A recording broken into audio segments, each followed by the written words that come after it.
Swayam Prabha. Digital India. Educated India.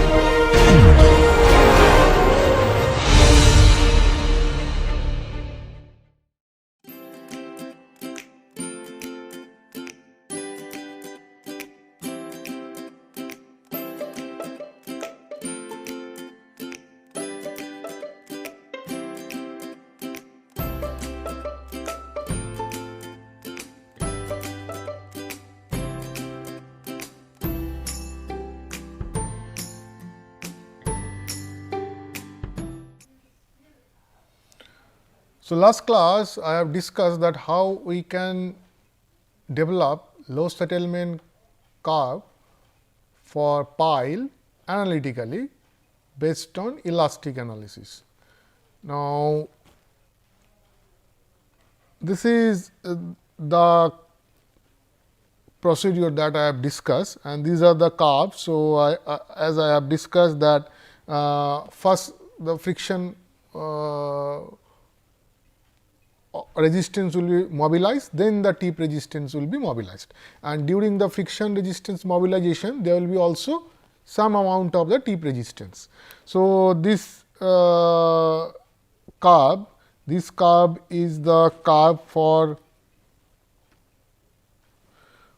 friction resistance or shaft load versus settlement, this curve, and there is this red curve is for the tip resistance versus settlement, and this blue curve is the overall load settlement behavior, that means the shaft load plus tip load versus settlement. And then I have drawn a blue dotted line. So, as I mentioned that actually the tip load versus settlement, that means settlement of the soil due to the tip load is representing by this blue curve, blue dotted line. Okay. And this additional portion of the settlement, because this is x axis the settlement. So, additional portion of the settlement is due to the settlement of the pile or pile material, and that will happen due to the tip load. Okay. And again, as I have already mentioned that this compression of the pile material will take place once the compression of the soil will be over. Okay. So, that means once the compression of the soil will be over due to the tip resistance or tip load, then only the compression of the pile will take place, unless there is a complete there is a slip between the soil and the pile, or there is a settlement of the pile due to the deformation of the soil. During that moment the deformation of the pile material will not take place. So, deformation of the pile material will take place once the deformation of the pile material is over. Okay. So, that means we can say this up to this blue line, this is the deformation of the soil due to the tip load. Then once it is done, then the deformation of the pile material will take place, and then the overall deformation of the pile material plus soil due to the tip load is this red line. So, that means the overall load settlement curve will be the deformation of the soil due to the shaft load plus deformation of the soil due to the tip load plus deformation of the pile material. So, these three summation of these three components will give us the overall load settlement curve. And that means, as I mentioned, when the shaft resistance is fully mobilized, during that time also there will be some tip resistance or tip load, this amount, small amount, but that tip load will not contribute during the compression of the pile material. So, when you calculate or when we calculate the compression of the pile material, so that portion of the tip resistance we have to subtract from the overall tip load. Okay. So, overall tip load will give us the deformation of the soil due to the tip resistance or tip load, but when you calculate the deformation of the pile material, then you have to subtract that portion of the tip load which is developed during the full mobilization of the shaft resistance or friction resistance. So, this is this amount. So, that is done, and then we should know the values of these 4 quantities, then only we can draw the this overall curve or the other curves also. So, and I have given how we can determine these 4 quantities. So, now today I will solve one example problem. So, that example problem is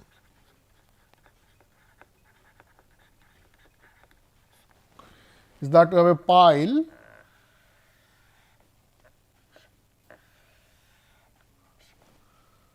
whose elastic modulus of the pile material is 20 into 10 to the power 6 kilonewton per meter square.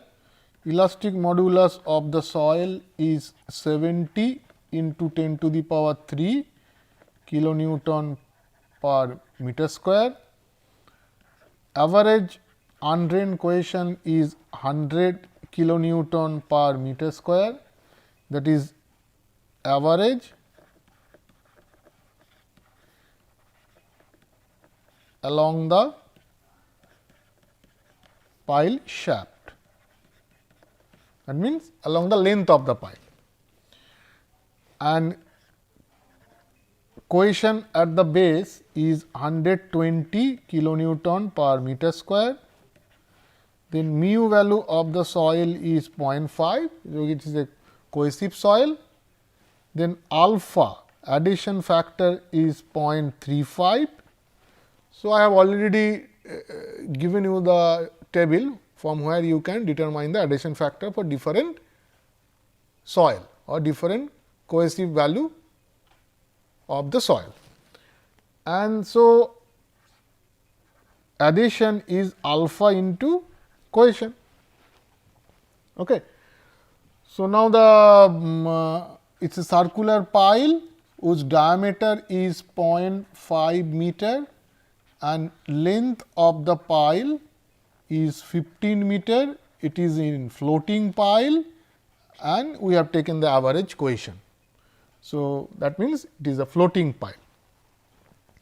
So, now the portion of the load that will transfer to the tip, that is equal to beta 0 C k and C nu. So, what is beta 0, what is C k, what is C nu, that I have discussed. So, now we have d b, that means the diameter of the base and the diameter of the shaft. So, both are same because it is a uniform cross section. So, that means we can write this is equal to 1 and L by D is 15 minus 0.5. So, that is equal to 30. Okay. So, now if I go to that chart. So, the L by D is equal to 30 and dB by B is equal to 1. So, this is 31, this is the value. So, beta 0 value will be 0.05. So, this is 0.04, 0.05, 0.06. So, that means beta 0 value corresponding to L by D is equal to 30 and dB by B equal to 1, because this is dB by B equal to 1, this is 2, this is 3. So, this value is beta 0 is 0.35. Then we have two correction factors. One is the correction factor for mu, Poisson ratio. So, that we have to taken as 1, because these beta 0 is developed for Poisson ratio equal to 0.5 and our soil Poisson ratio is also 0.5. So, no correction is required. So, we have to taken the C nu is equal to 1, because for 0.5 this value is 1. Now, we have to take the value of C v.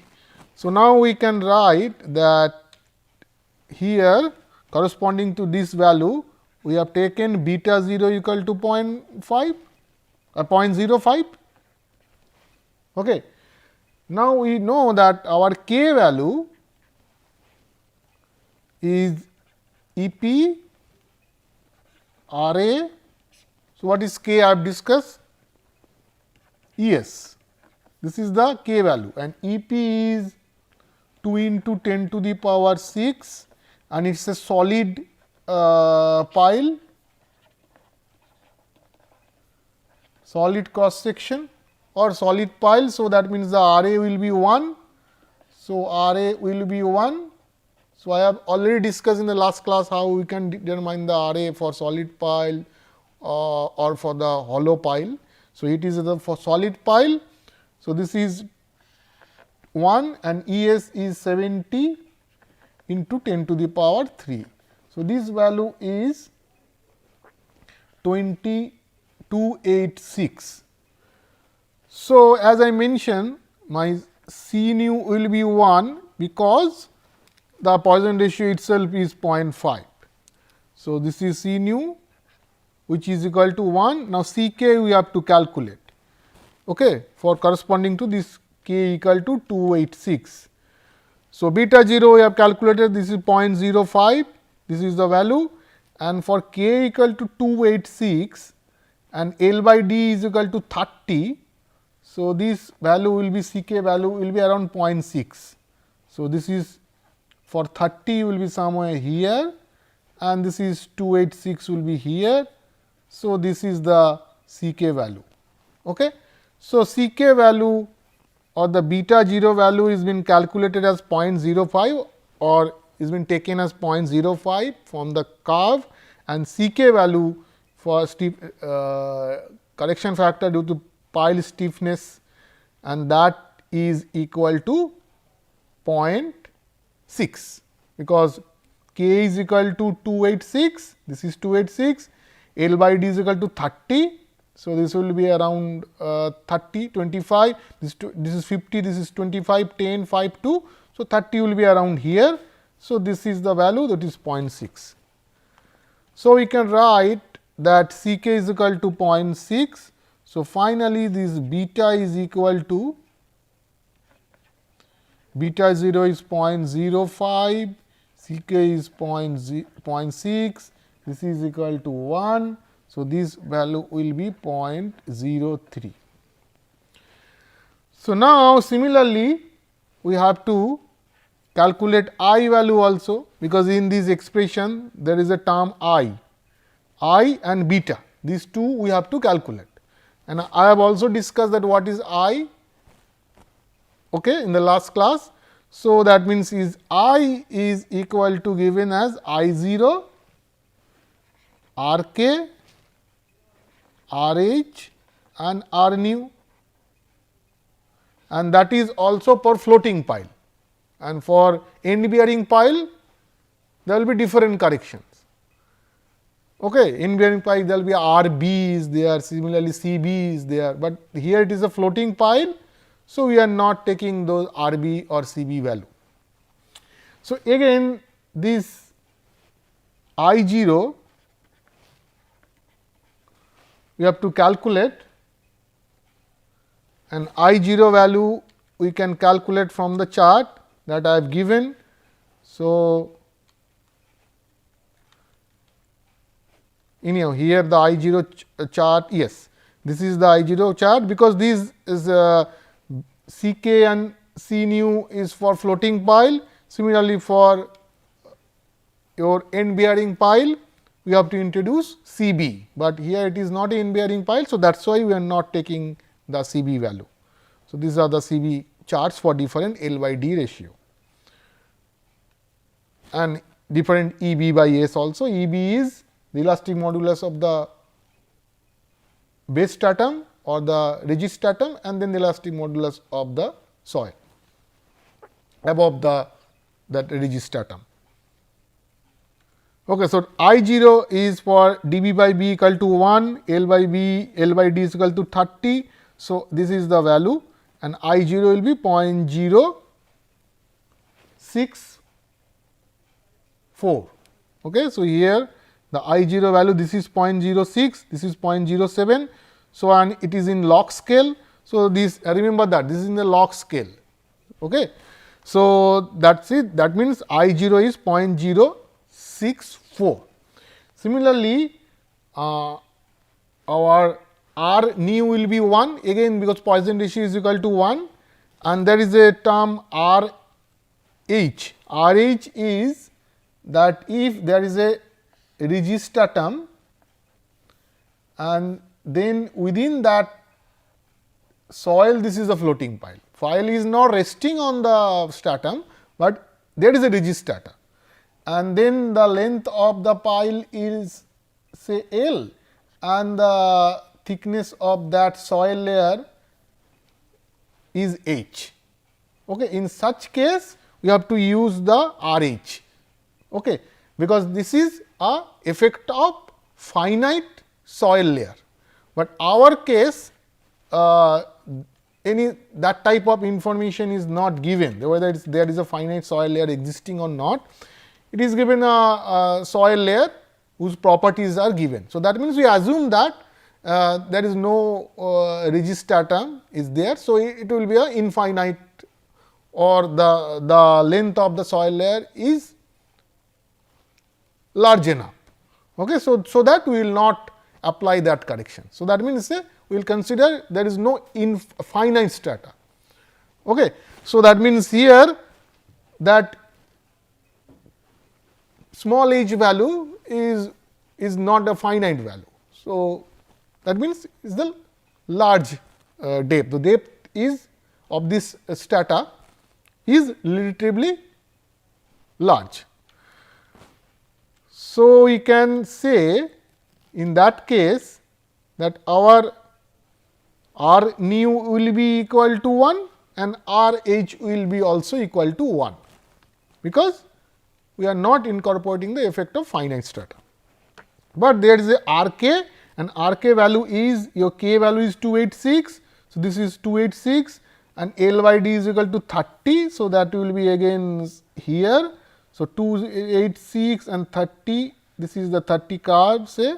So, 286, then this value will be around 1.6, this is 1.2, 0.4, 0.6.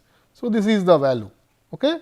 So, this value is 1.6, okay, because this is 1.2, 1.4, 1.6, 1.82. So, we have determined these values. So, we will put these values here. So, that means the I 0 is 0.064, R k is equal to 1.6, R h is equal to 1 and R nu is also equal to 1. So, we can say that I value is equal to 0.064 into 1.6 into 1 into 1, and that is equal to 0.1024. Okay? Because this is a floating pile.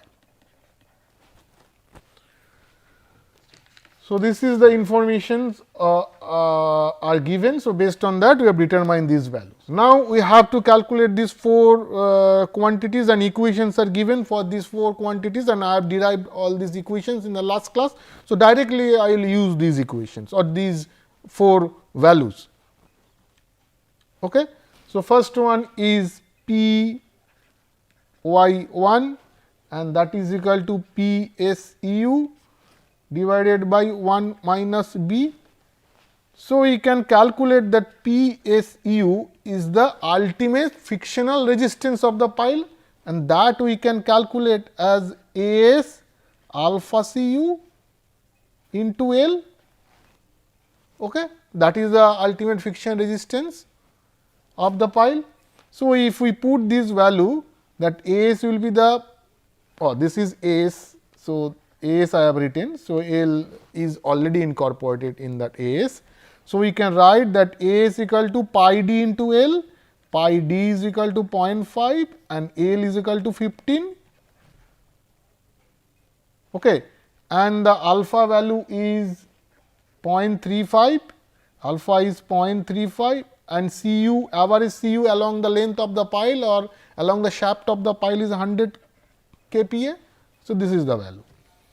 So, PSU is 825 kilonewton. So, ultimate friction resistance of the pile. Similarly,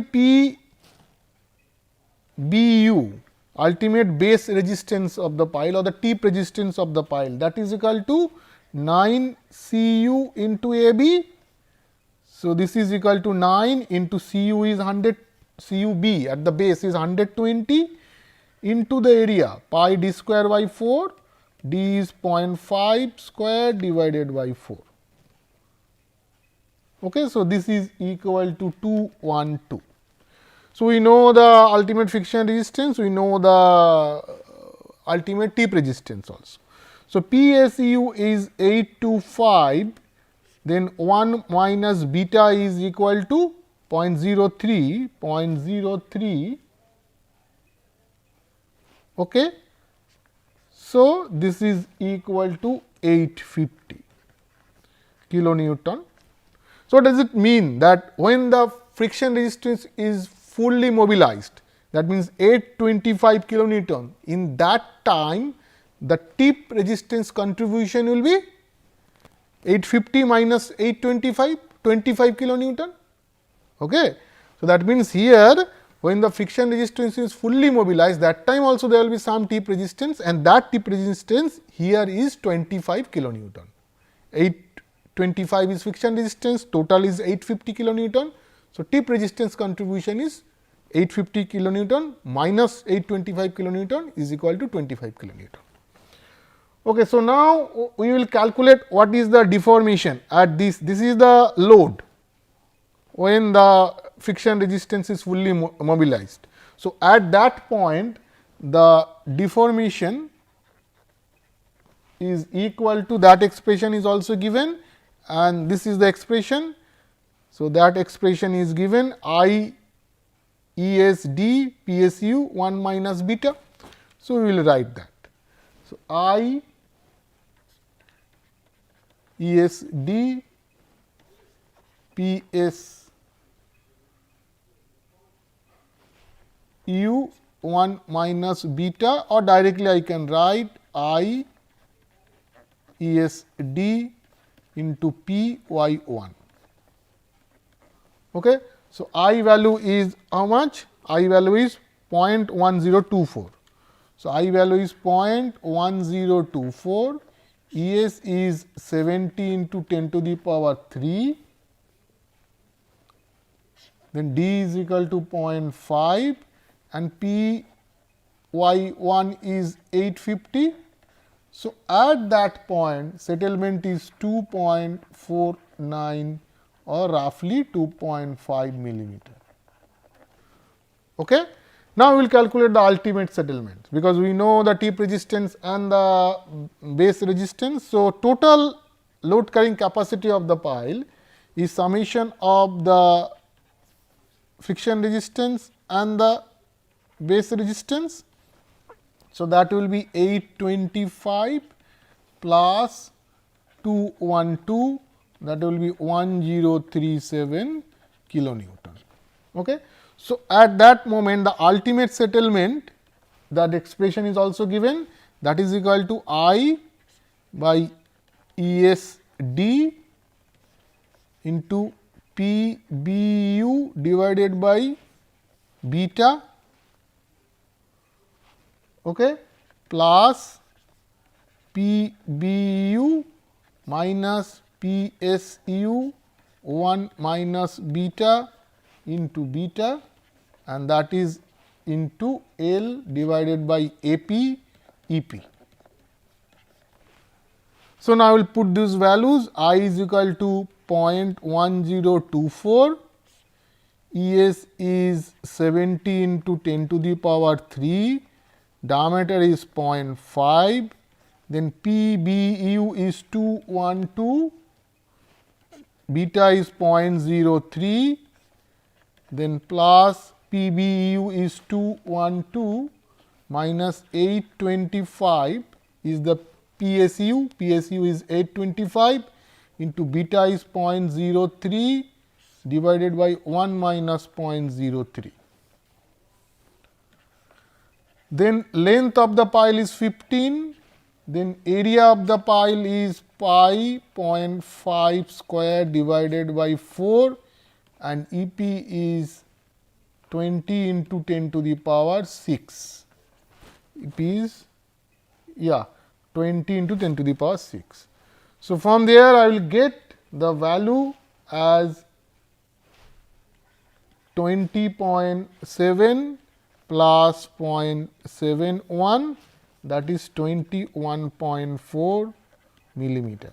So, from here you can say the soil deformation is 20.7 millimeter and the deformation of the pile material is 0.71 millimeter. So, overall is 21.4 millimeter. So, finally, we know these all 4 values. So, finally, we have drawn this load settlement curve. Okay. So, this is the settlement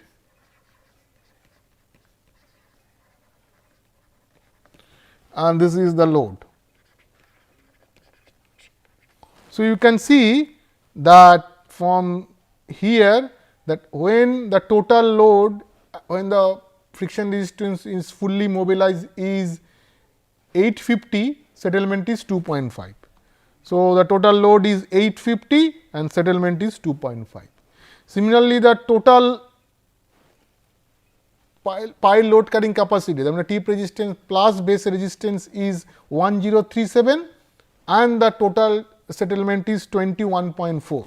So, 1037 total settlement is, this is 1037, this is 1037 and total settlement is 21.4. So, that means here this is 1037, or I should write that x coordinate is 21.4, 21.4 millimeter and 1037 kilonewton. Okay. And this is 2.5 millimeter and 850 kilonewton. Okay. So, similarly, I can draw the other 2 curves also. So, the other 2 curves if I draw the all curves like this one, then the values will be, so for when the friction resistance is fully mobilized. So, that time also this will be 2.5, but the value is 825. Okay. So, this is 850, this will be the value around something like this. So, 825 is the values. Okay. So, I can draw, this is the curve, because there is only slight extra value due to the tip resistance, and this is also 2.5.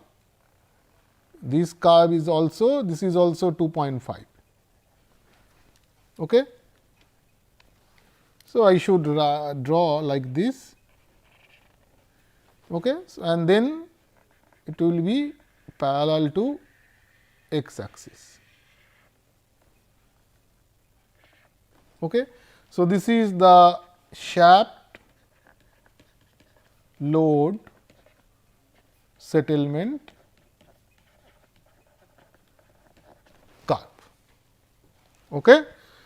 So, and in this condition the tip resistance is only 25 at this settlement, only 25, this is the tip resistance you can say, and that will continue like this up to this value, and total tip resistance is 221.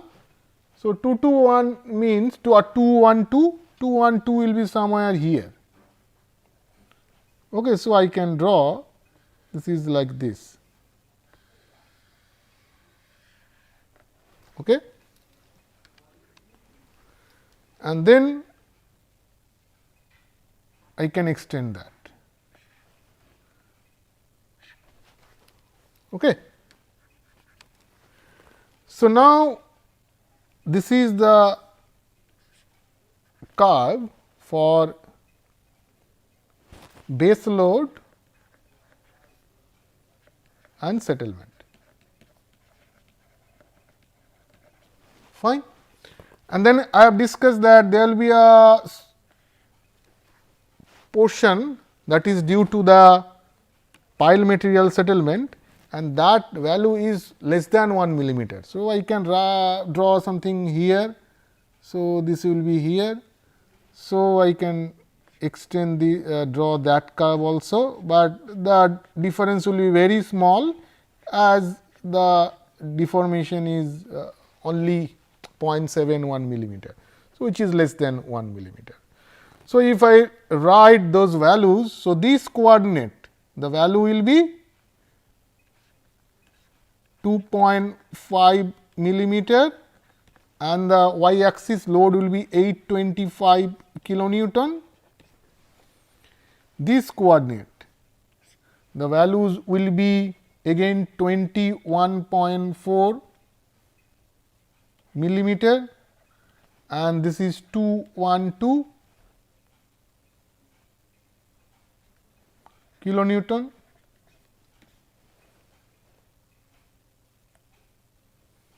Okay. So, and this will be this additional deformation due to the pile material is 0.71 millimeter. Okay. So, this is the curve. So, I can draw the overall curve like this. So, this will add and then it will be parallel to this base settlement curve. So, this one is the overall curve, this is the overall load versus settlement. This one is a shaft load versus settlement, this is the base load versus settlement, and this one is the additional settlement due to the pile material deformation or pile deformation. So, this way we can determine the load settlement curve theoretically for a pile and with definitely with some assumptions, and that I have discussed mentioned previous class. So, here I should say that actual deformation or the load versus deformation curve may be the nonlinear in pattern. So, but here it is represented into linear curves or in linear form. So, which is almost closely will get the actual behavior, because maybe actual behavior there will be points will be around this curve. Okay. So, this may be the actual behavior. So, which is not exactly this bilinear type of deformation pattern, but by this bilinear type of deformation pattern or simplified approach, we can approximately obtain the load settlement curve of a pile by using theoretical approach. Okay. So, in the next class I will discuss the next topics related to the piles, for example, the other different ways by which we can determine the load carrying capacity of the pile, and then I will discuss how we can calculate the consolidation settlement for a group pile and how we can determine the group efficiency for the pile. Thank you.